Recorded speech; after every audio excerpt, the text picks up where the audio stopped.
Chers Camerounaises, Camerounais, je suis le révérend docteur Alain Ruben Gouet, président de l'Association des leaders pour la paix et la cohésion sociale, ALPCS, coordinateur national de la croisade de prière pour la consécration de la nation, personnalité publique assez connue dans le territoire camerounais. Vous savez tous que dimanche dernier, la ville aux 7 collines, j'ai nommé Yaoundé, a connu une nuit très éprouvante.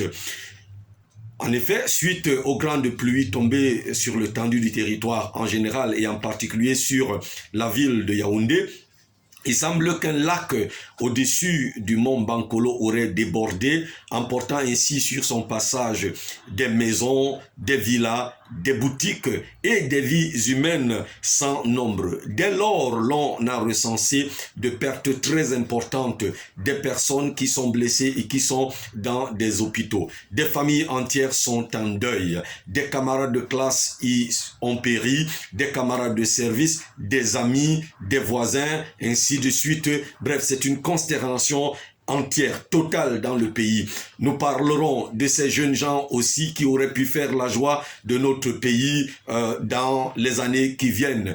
Ils ne seront plus là. Bien entendu, certains auraient pu présider même aux destinées de notre nation. Des gens ont perdu leurs effets tels que les documents administratifs, tels que des états civils, des diplômes, des cahiers et des livres. Je ne sais pas comment est-ce que ces jeunes gens ont repris les classes depuis lundi dernier et certains étaient déjà même en instance de composition. Nous voulons apprécier la bravoure de certaines personnes qui, au mépris de leur vie, sont allées, se sont jetées dans les eaux et dans la chute de la boue pour sauver d'autres personnes. Et certaines, même en voulant sauver d'autres vies, y ont perdu leur propre vie. Nous avons une pensée favorable au repos de leur âme, bien que cela dépende de Dieu et de Dieu seul. À leur suite, il y a eu une foulée de personnalités publiques, à commencer déjà par le président de la République qui a rompu le silence et très tôt il a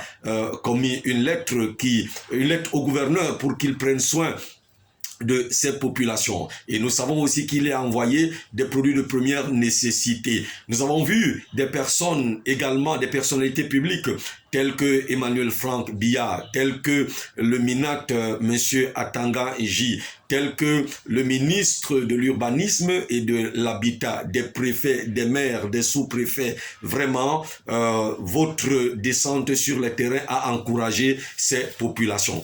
Maintenant, permettez-moi de parler aux Camerounais, ceux qui vivent en terre camerounaise comme ceux qui sont à la diaspora.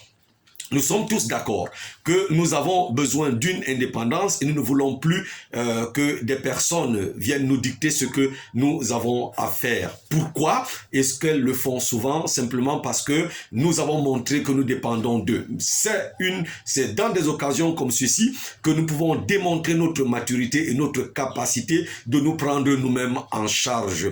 Alors la Bible dit dans le livre de Romains, le chapitre 12, le verset 15, « Pleurez avec ceux qui pleurent ». Et dans 1 Jean le chapitre 3, le verset 18, il est dit « N'aimez pas en parole et en langue seulement. » Donc, n'aimez pas seulement par les paroles et avec la langue, mais aimez en action et en vérité. C'est donc le moment pour nous de prouver notre amour les uns envers les autres et de prouver que nous pouvons nous prendre en charge comme je l'ai dit. Nous pouvons nous constituer en groupe sociologique, en groupe sociaux pour aller vers ces personnes qui sont sinistrées. Ça veut dire des églises peuvent se constituer. Il y a des églises qui ont 100 personnes, 1000 personnes, 10 000 personnes, qui peuvent donner 1000 francs par membre pour aller porter secours à ces sans-abri maintenant. Ces personnes qui n'ont pas désiré vivre ce qu'elles sont en train de vivre. Et ce sont des Camerounais.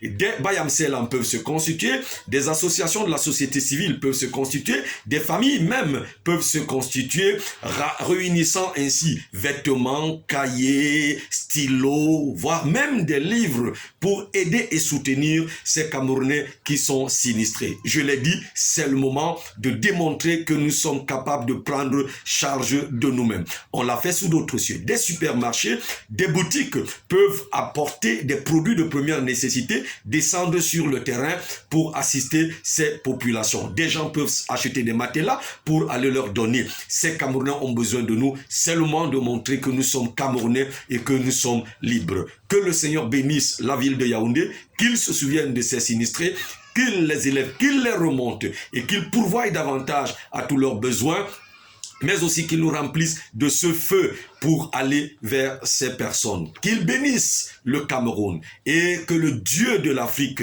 bénisse l'Afrique et nous donne davantage notre domination dans le monde.